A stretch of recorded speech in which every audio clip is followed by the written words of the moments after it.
ukuthi ngilibonge kakhulu Bulawayo omuhle lani lonke lithe labuya lizothi gwaqa lapha litshengisele ukuthi lingundlovu mafohloza.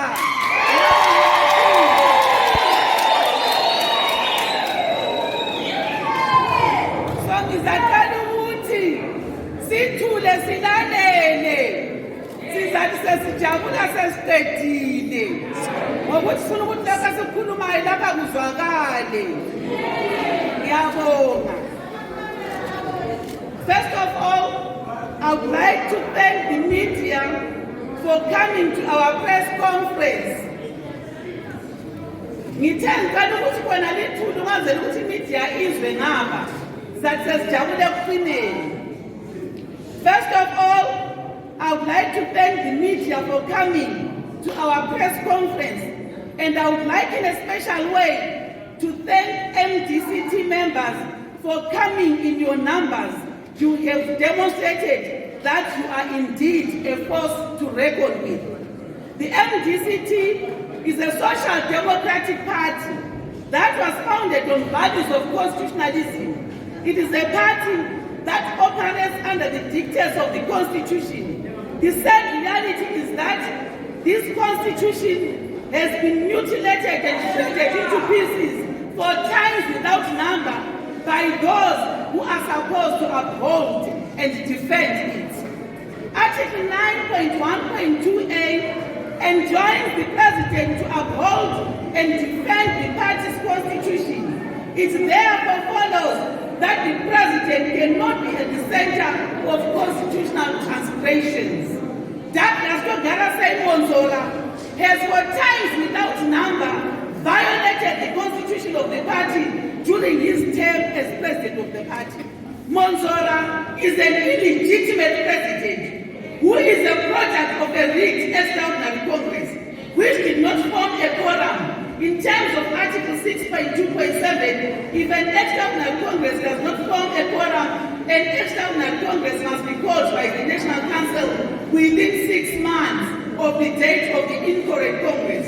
This means that this extraordinary Congress was supposed to be held not later than 27 June 2021. Therefore, he was an illegitimate president. He is an illegitimate president who has no power to preside over any party processes. Firstly, he appointed a second deputy president in violation of Article 9.2 of the party constitution.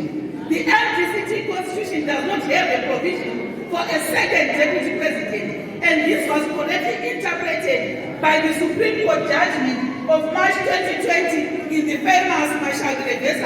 MDC case. Douglas Thokozani Mwonzora went further and appointed the Treasurer General and the Secretary for Information and Publicity, whereas the Constitution in Article 9.1.4 only allows the President to appoint deputies to officers of Congress. He went further and added other people into the National Standing Committee, violating Article 6.4.4. This is problematic in the sense that the decisions that are taken and recommended to our structures are questionable and are rendered null and void. The Mwonzora cabal has gone on to disband legitimate party structures, a case in point being the Bulawayo Provincial Executive, and replaced it with a bogus structure, whereas Article 6.9.1.7 is very clear on what should have happened to the 2014 Bulawayo Provincial Executive. This reckless behavior calls into question the composition of the National Council because legitimate and correct 2014 National Council members have been replaced by fake council members. This scenario applies in every other province. Article 4.3 of the party constitution clearly articulates that the MDC is against all forms of violence and does not believe in the use of violence as a way or means of attaining any political, social, economic or religious objective. Douglas Thokozani Mwonzora benefited from a violent extraordinary Congress which was rigged and did not form a quorum. Perpetrators of the Congress violence have not yet been dealt with to date. Mwonzora is protecting and harboring violent people in the party.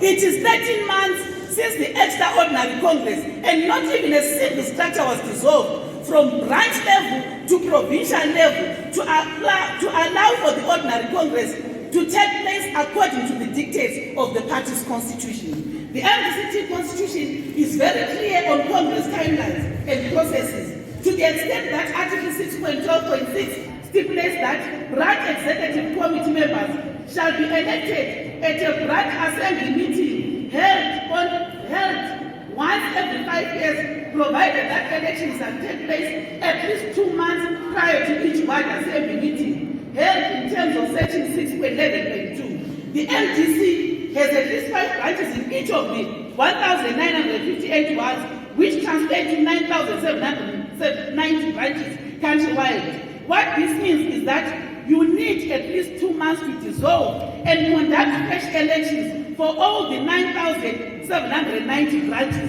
countrywide.